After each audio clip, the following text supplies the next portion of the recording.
Finally दोस्तों blue lock का chapter 357 आ चुका है और भाई इस चैप्टर के अंदर हमारी टीम को एक ऑप्शन मिल चुका है कि कैसे इंग्लैंड की टीम को वो डिफीट कर सकते हैं। और इसके अंदर भाई हमें ईगो और फॉक्स की जो रिलेशनशिप थी वो भी पता चल चुकी है कि भाई ये दोनों एक दूसरे को कैसे जानते हैं। तो ठीक है भाई, अभी अपना एपिसोड शुरू करते हैं। तो चैप्टर की शुरुआत में हमें यहाँ पे टेडी नाइट की जो टेक्निक है मतलब कट इन, उससे बताया जाता है कि आखिर ये टेक्निक है क्या। तो हमको बताया जाता है कि इस टेक्निक के बिना यहाँ पे तुम ड्रिबल कर ही नहीं सकते। मतलब यहाँ पे तुम्हारा जो ड्रीम है कि तुम्हें एक अल्टीमेट ड्रिबलर बनना है तो इस टेक्निक के बिना तुम उसे अचीव नहीं कर पाओगे। और उसके बाद हमको बताया जाता है कि इस टेक्निक को इस्तेमाल करके तुम बहुत सारे अटैक की शुरुआत कर सकते हो। तो यहाँ पे हमको बताया जाता है कि बहुत सारे प्लेयर्स इसकी लगभग 2 या 3 स्टाइल को इस्तेमाल करते हैं, लेकिन भाई टेडी नाइट सबसे ऊपर है क्योंकि ये बंदा यहाँ पे 7 टाइप की टेक्निक को इस्तेमाल करता है। मतलब कट इन में ही लगभग उसके पास 7 टाइप्स की टेक्निक है और यही इस बंदे का सबसे ग्रेटेस्ट वेपन है और इसी की वजह से ये न्यू जनरेशन के टॉप 11 प्लेयर्स में आता है। तो भाई यही देख के यहाँ पे अपना ईगो भी शॉक होता है और वो यहाँ पे फॉक्स से क्वेश्चन करता है कि भाई आखिर तुमने इस मॉन्स्टर को बनाया कैसे। तो भाई यहाँ पे फॉक्स बहुत ही बेहतरीन तरीके से एक्सप्लेन करता है क्योंकि यहाँ पे अभी एक गोल हो चुका है। तो उस वजह से फॉक्स कहता है कि यहाँ पे जो यंग पीपल होते हैं मतलब जो यंग प्लेयर्स होते हैं वो भाई एक ब्लैंक कैनवस की तरह होते हैं। तो उसमें उनकी ना कोई उम्मीद होती है ना ही वो खुद होके कुछ सोचते हैं। तो यहाँ पे उनके खुद सोचने से पहले ही मैंने उनको उनकी उम्मीद और उनकी जो जॉय है वो दे दी। तो उसी की वजह से मैं उन्हें आसानी से कंट्रोल कर सकता हूँ और इसी की वजह से वो अभी मेरे डॉल्स बन चुके हैं। मतलब ये जो भाई सबके सब बंदे यहाँ पे I am a doll, I am a trash doll ये जो कह रहे थे, इसके पीछे का रीजन ये फॉक्स ही है। लेकिन उसके बाद भाई ये सुन के यहाँ पे ईगो से जवाब देता है कि भाई कमीने तू पहले से ही इतना कमीना था और अभी भी उतना ही है, लेकिन इसके बावजूद भी तू यहाँ पे फ्रांस की टीम को हरा नहीं पाया। तो भाई यहाँ पे फॉक्स भी उसे कहता है कि भाई मैं जिस पोजीशन पे हूँ मतलब मैं अभी फ्रांस की टीम से हार के आया हूँ तो तुम्हारी भी वही पोजीशन है। और उसके बाद भाई ये दोनों एक दूसरे को गाली देना शुरू करते हैं। लेकिन उसके बाद यहाँ पे आंद्री होती है और वो इन दोनों को देख के सोचती है कि भाई ये दोनों इतने एडल्ट हो चुके हैं उसके बावजूद भी इतनी घटिया तरीके से बिहेव कर रहे हैं। लेकिन उसके बाद यहाँ पे फॉक्स कहता है कि जब से हम साथ में थे मतलब पास्ट में भी हमारा ओपिनियन कभी भी सेम नहीं था, हम हमेशा ही अलग सोचते थे। और उसके बाद यहाँ पे ईगो कहता है कि तुमने बिल्कुल सही कहा, हम दोनों बिल्कुल ऑयल और वाटर की तरह है। जैसे कि पिछले टाइम में जब तुम मेरे मैनेजर थे और मैं उस टाइम पे मेरे प्राइम में था। मतलब भाई यहाँ पे फॉक्स जो है वो पहले यहाँ पे ईगो का मैनेजर हुआ करता था और इसी की वजह से फॉक्स और ईगो एक दूसरे को इतना जानते हैं। लेकिन उसके बाद भाई अपना सीन शिफ्ट होता है इसागी की तरफ और भाई यहाँ पे इसागी पूरा फंस चुका है क्योंकि यहाँ पे इसागी ये सोचने में लगा हुआ है कि यहाँ पे इंग्लैंड के एक भी बंदे के पास ईगो नहीं है और यही उसकी सबसे बड़ी दिक्कत है क्योंकि यहाँ पे ब्लू लॉक की टीम के अंदर ऐसा एक भी बंदा नहीं है जिसके पास भाई ईगो ना हो। लेकिन दूसरी तरफ यहाँ पे वो सोचता है कि अगर ऐसा बंदा हमारी टीम के अंदर होता भी तो भाई वो कभी भी इस कॉम्पिटिशन को सर्वाइव नहीं कर पाता। तो इसी वजह से यहाँ पे इसागी के दिमाग में ये क्वेश्चन होता है कि भाई आखिर ये जो टीम इंग्लैंड है ये इतनी पावरफुल कैसे है। मतलब इनके टीम में एक भी ईगोइस्ट नहीं है, एक भी बंदे के पास ईगो नहीं है, उसके बावजूद भी ये टीम सर्वाइव कर रही है और ये स्ट्रॉन्ग भी है। आखिर ये कैसे हो रहा है, ये चीज यहाँ पे इसागी को समझ नहीं आती। तो यहाँ पे इसागी के लिए इतनी दिक्कत की बात इसीलिए है क्योंकि भाई ये बंदा हमेशा उसके अपोनेंट को डिवोर करता है और अगर उसके अपोनेंट के पास ईगो ही नहीं है तो भाई ये आखिर डिवोर क्या करेगा। तो इसी की वजह से इसागी को समझ नहीं आता कि भाई आखिर इनको हराया कैसे जाए और आखिर ऐसा वो क्या कर सकता है जिससे उसे यहाँ पे ब्रेक थ्रू मिले। तो यहाँ पे इसागी इनकी वीकनेस ढूंढने की कोशिश करता है कि भाई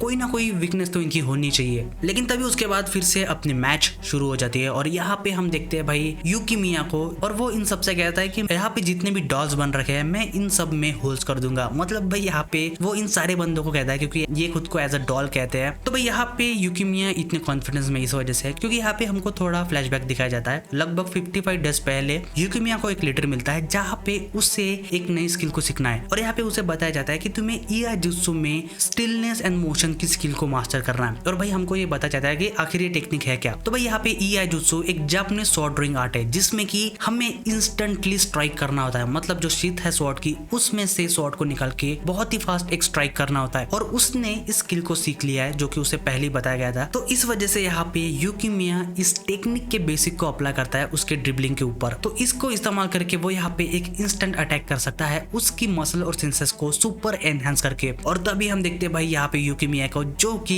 उसी टेक्निक को फिर से इस्तेमाल करता है और भाई एक ही मूवमेंट में वो अपोनेंट से बॉल ले लेता है। लेकिन भाई यहाँ पे यूकी मिया ने इस चीज को अचीव तो कर लिया है। लेकिन दूसरी तरफ यहाँ पे अचांगपोंग जो होता है वो कहता है कि मुझे पहले से पता था कि तुम ऐसी चीज करने की कोशिश करोगे क्योंकि यहाँ पे मुझे पता है कि तुम्हें 1-on-1 हराना बहुत ही डेंजरस चीज है। तो भाई इसी की वजह से इसने यूकिमिया के सराउंडिंग 3 बंदे लगा रखे हैं। तो भाई यहाँ पे ये चीज सुन के यूकिमिया बहुत ही खुश होता है और वो कहता है कि शायद मैं इतना पॉपुलर हो चुका हूँ कि मुझे खुद नहीं पता। लेकिन उसके बाद वो ये भी कहता है कि बेवकूफो, अगर तुमने मेरे ऊपर ही 3 बंदे लगा दिए तो बाकी के प्लेयर्स ओपन है। तो इसी की वजह से भाई यूकिमिया एक लॉन्ग पास करता है और वो जाता है दूसरी तरफ सुरुगी की तरफ। तो भाई यहाँ पे जैसे यूकिमिया को बताया गया था कि उसे स्किल को एडेप्ट करना है और नई स्किल को सीखना है, वैसे ही यहाँ पे सुरुगी को भी बताया गया था कि भाई उसे भी एक डैश टेक्निक, एक स्प्रिंटिंग टेक्निक सीखनी है। तो भाई यहाँ पे हमको फ्लैशबैक दिखाया जाता है कि यहाँ पे सुरुगी अपनी 100 मीटर डैश की प्रैक्टिस करता है, जहाँ पे वो बहुत ही फास्ट तरीके से उसकी जो इनिशियल एक्सेलरेशन है उसे बढ़ाएगा और भाई वही चीज को वो यहाँ पे इस्तेमाल करता है। और तभी हम यहाँ पे उस टेक्निक को देखते हैं और यहाँ पे सुरुगी भाई बहुत ही स्पीड से जाता है और वो कहता है कि उसे यहाँ पे राइट विंग का हंटर बनना है। और उसी वक्त हम अगले सीन में देखते हैं भाई यहाँ पे सुरुगी के पास बॉल आ चुका है और वो यहाँ पे कहता है कि मैं एक हंटर बनूंगा। लेकिन अगले सीन में यहाँ पे सुरुगी के पास एक ओपनिंग दिखती है तो भाई वो बंदा यहाँ पे शूट कर लेता है। लेकिन फाइनल मोमेंट में उनका जो गोलकीपर है जिसका नाम है रूकी, ये बंदा भाई फाइनल मोमेंट में उस बॉल को रोक लेता है।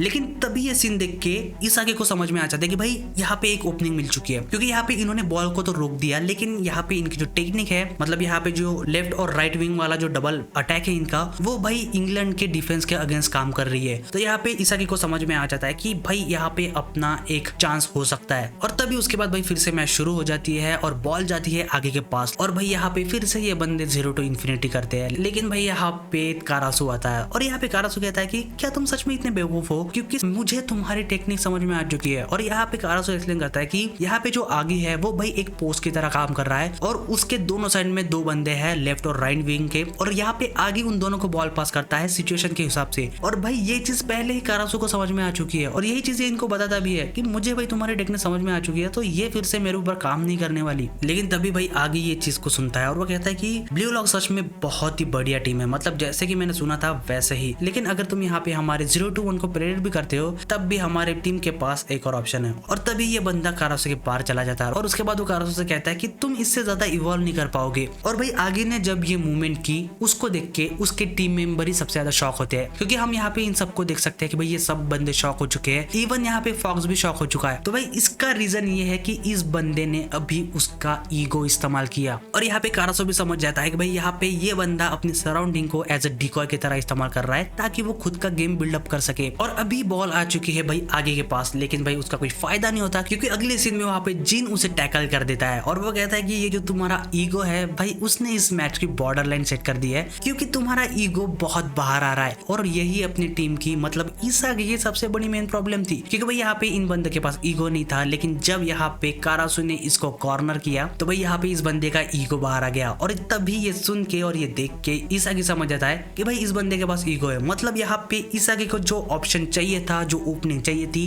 अभी वो उसे मिल चुकी है। तो अभी उसके बाद भाई अपना बॉल आ चुका है यहाँ पे आईक्यू के पास और वो यहाँ पे खुश होकर कहता है कि मैं तुम डॉल्स को अभी समझाऊंगा कि ब्लू लॉक की इन्फिनिटी कैसे काम करती है। मतलब भाई ये उन्हीं की टोन में उन्हें जवाब दे रहा है। लेकिन उसके बाद यहाँ पे आईक्यू भी तैयार हो चुका है, लेकिन दूसरी तरफ भाई यहाँ पे अपना इसागी भी तैयार हो चुका है, क्योंकि वो समझ चुका है इन बंदों के पास ईगो है। इसका मतलब ये है कि वो उन्हें डिवोर कर सकता है। तो इसी के साथ दोस्तों ये अपना चैप्टर खत्म होता है। तो तुम्हारा क्या ओपिनियन है इस चैप्टर को देखने के बाद नीचे कमेंट करके जरूर बताना। और अगर तुम्हें ब्लू लॉक पसंद है तो वीडियो को लाइक और चैनल को सब्सक्राइब जरूर करना। तो मिलते हैं दोस्तों अगले वीडियो में।